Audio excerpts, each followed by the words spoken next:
So Pokemon Day happened on February 27th this year. Pokemon Day itself is something that happens every year where the Pokemon Company International celebrates the anniversary of Pokemon Red and Green releasing in Japan. And usually they have a Nintendo Direct like kind of presentation, talking about more so things that they plan for the year. And this year was no different than the past few years. It started bright and early at 6 o'clock in the morning for us West Coasters. Way too early. Good thing for me, I was already awake. There is quite a couple of things to go over when it comes to this Pokemon Day. A lot of them are the mobile games. There was a couple of other things. They kind of touch on stuff not related to video games too. So like Pokemon Day is like the entire Pokemon name, like brand mythos almost. Yeah. So they started off with talking about the Pokemon World Championships happening in Yokohama, Japan this year, which is actually kind of funny. They said this is the first time a championship will be held in Japan, and I could have sworn that's false, but apparently that's not the case. I think the Pokemon World Championships has changed a lot since they were hosting in Japan, like many years ago.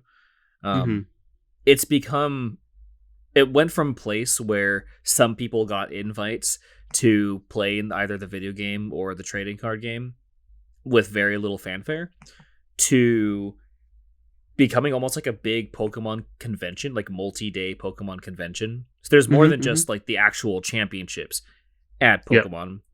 They have World Championships. They have like trading card, Pokemon Go, Pokemon Unite, even. Pokemon, in the past, Fight, they had the new fighting game. Yeah, they had Pokken in the past, even. Right. I don't think they still do it though. Oh. But yeah, it's a big old celebration, you know. And this year it's going to be in Yokohama, Japan. So that's fun. I've always wanted to go to one. Yeah, I think 2019 was in San Diego. Yeah. Unfortunately, I wasn't able to go to that one. I think that they were playing because they've done it twice in California. They've done one in San Francisco that we were trying to go to before we realized that it was more of a closed off event. That was before they really opened it up to the general public and before it kind of became a Pokemon Expo when it was more of a focus type thing. But nowadays you go and there's people doing cosplay, there's cosplay gatherings, there's all sorts of stuff. There's all these panels and stuff that you can go to. It's a lot like going to like an anime convention or video game convention or Comic-Con or one of those type things, except everything is focused on Pokemon. Right, yeah. Maybe sometime, when it's a bit closer to home, so to speak. You're not going to fly out to Yokohama? I mean, sure, if I had the resources to do so, it would be something pretty cool. I thought it would be kind of funny, or at least they did it for the last I guess year of Sword and Shield, where I believe last year it was in London, and you know, in the lore, like Galar is based off of the UK, so they had it in London.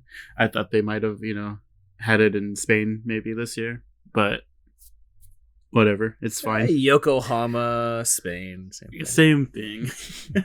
And then after that, they touched on a TCG set. It's I don't know. It started off with this really like classy hotel looking place, and it was just to introduce that they're bringing back like the first few TCG sets and modernizing it and selling it in this classy looking type. It looks like there is like a play field, so to like kind of eliminate the need for a play mat, they're releasing this 2-player thing where you can both play on the same, like it looked like it's either metal or wooden construction or something like that, and it included things like burn counters, stuff for dice and stuff like that, even like custom dice stuff looking things, which I thought it was pretty cool. I'm honestly probably going to get it. I haven't played Pokemon TCG in a while, but a lot of my TCG friends have been all around the world and have just recently been back in California, back in Southern California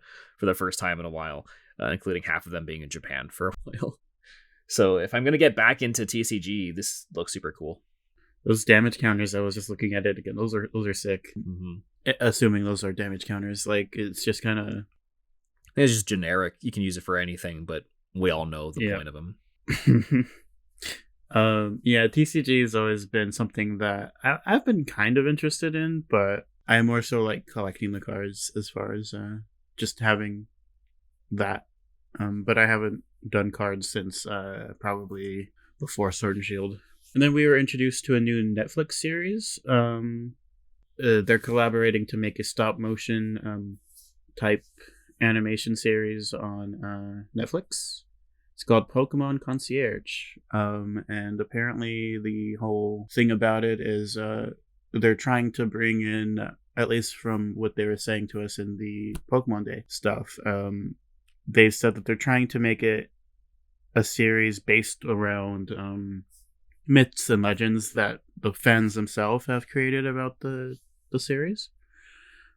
So that could mean almost anything. So I'm kind of interested to see where they take that. I really like the idea of that. They really didn't show much of it off. No. There was a small teaser trailer, but it just kind of showed a Psyduck, which I'm assuming is the trainer of the Pokemon of the trainer who's talking. I really like stop motion, so I think this one sounds pretty cool.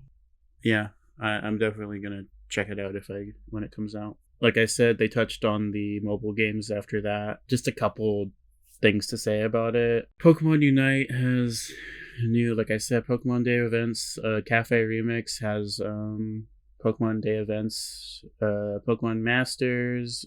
They introduced something called Neo Champions, which I'm kind of assuming is just like, what if this character won championship instead of you type of outfits. Yeah, it's kind of cool. Which Pokemon has been about kind of lately, these alternate timeline things. Mm-hmm. So these Neo Champions are Hotbeat and Marnie, and they all have the Galarian birds, which is kind of cool. But, as they were showing them, I was like, these kind of look like them. And then I started to realize, maybe there was a tinfoil hat. Yeah, tinfoil hat theories. Maybe there was a reason for that. Pokemon's done that in the past, though. Like, if they kind of see this Pokemon going with a particular trainer, then they'll kind of design the trailer to be complementary to that Pokemon. And then they started talking about something we heard about almost 4 years ago now, called Pokemon Sleep. I can't believe that it's taken this long for us to know anything about this app. Yeah, it started to give Wii Vitality Sensor vibes, and they also kind of didn't explain much about it at the same time. Like, they kind of introduced it as a sleep monitoring app to meet Pokemon with.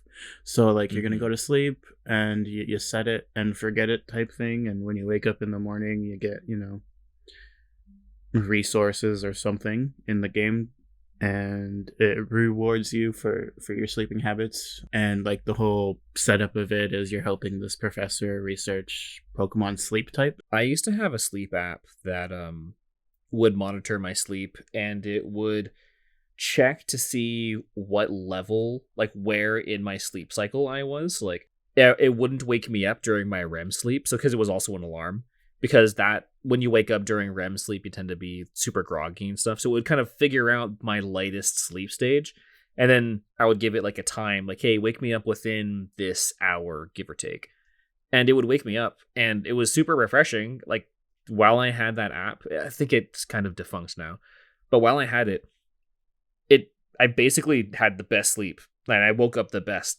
feeling the best that I've ever felt.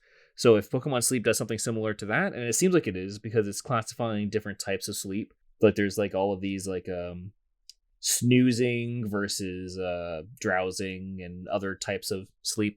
I think that's pretty cool. I'm sure that there probably will be a timer function for you to be able to wake up, like set it within like a good hour, maybe 30 minutes. Like, hey, I just want to wake up around this time. Wake me up whenever you feel is the best for me. Mm-hmm. And then it'll do hopefully something along those lines, since it's already tracking that kind of stuff too, just like that other app. And that other app kind of gave me a readout like, hey, this is how good your sleep was. This is the type of sleep that you had. And it was actually very, very similar, except this is just Pokemon themed. Yeah, I am quite actually interested in using it. I didn't, looking at it initially it was like kind of confusing, but giving it a couple look overs, it's not a terrible idea. I mean, it's weird that it's Pokemon. Yeah, it's just it's an option for sleep tracking, and it's also gonna somehow work with Pokemon Go, which is more interesting to me in that regard. It seems like there's gonna be a tie-in for at least one Pokemon. It's gonna give you after you link the two apps together, it's gonna give you access to special research in Pokemon Go to get a Snorlax with a sleeping cap. Yeah, Pokemon Go really loves these Pokemon wearing hats for some reason as special encounters. It's always funny to see what they think of. Mm-hmm. It's a really easy way to add exclusive Pokemon for trainers to collect that aren't just the legendaries from the games. Mm-hmm.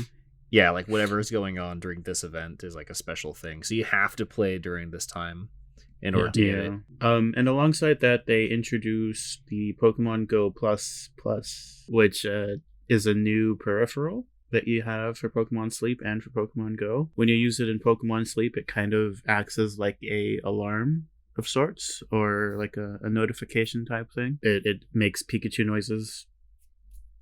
And the more that you use it, the more Pikachu noises you unlock. And so it works in Pokemon Go as well. It has the same functionality as the Pokemon Go Plus. Pokemon Go Plus, the Pokeball controller from Let's Go Pikachu and Eevee.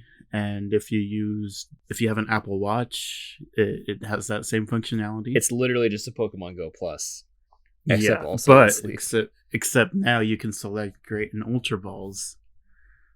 Did they announce the price for that? I want to say they did, but I couldn't bring it up right now, I think. The Pokemon Go Plus is currently on pre-order for Nintendo's website for $55, whereas the Pokemon Go Plus was originally $58, but is now around 45-ish or 35-ish. And that was, they're touching on Pokemon Sleep and Pokemon Go. Later that day, after the Pokemon Presents ended, they introduced the roaming form of Gimmighoul into Pokemon Go. So now if you connect your Pokemon Scarlet or Violet to Pokemon Go, you can capture roaming form Gimmighoul in Pokemon Go, and then once Pokemon Home integration is connected to Scarlet and Violet, you can put roaming form Gimmighoul into Scarlet and Violet through Home. And speaking of Scarlet and Violet, after that they talked about the first, probably the first and only two DLCs, Sword and Shield, with the Hidden Treasure of Area Zero Part 1 and 2, the Teal Mask, and the Indigo Disc. And these are just, I'm assuming, endgame stories, because that wasn't necessarily the case in Sword and Shield. Like, you could have started the DLCs as soon as possible. Right. In Sword and Shield. But we'll see how they choose to go about it for Scarlet and Violet. They're supposed to be bringing in new areas. In the Teal Mask, you're going to be going on a sort of summer vacation style type adventure and meeting the new I guess legendaries of that region. It's because it's not Paldea. You're going to a different region, I think. and they're based off of different masks, and which the teal mask, that's where the name comes from. I think there's four Pokemon in that DLC that are at least, you know, legendary-ish. And then in the Indigo Disc, we're gonna be I think it's gonna be in Paldea, maybe a little bit in that area that's like closed off in the game right now. That's in the top right of the map. I believe that's probably where the Indigo Disc is going to take place. And it's just kind of like a different school, and you're going there to be an exchange student, they said, I think. And it's just like a battle type of facility, going off of the key art that they teased us with. And then it's also going to have a new legendary to go along with it that was hinted at in the story mode of Scarlet and Violet, the disc Pokemon. And then they said that if you purchase the DLCs before they come out, I believe they're giving you until October, if I'm correct in saying that. You get outfits for your character in to use right now in Sword and Shield, Scarlet and Violet, along with a special Hisuian Zoroark ahead of Pokemon Home's release that has a special move, the Dark Terra type, and the Charismatic Mark for you to attach to your Hisuian Zoroark.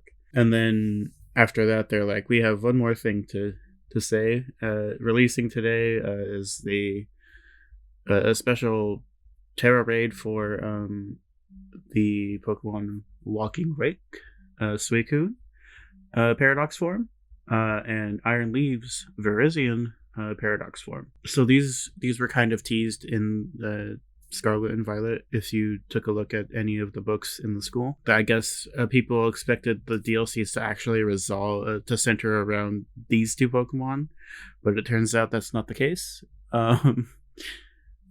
And so, yeah, they're just kind of in the game as raids. They're a one-time only, kind of like the previous raids that they've been doing in game. That's kind of the gist of Pokemon Day.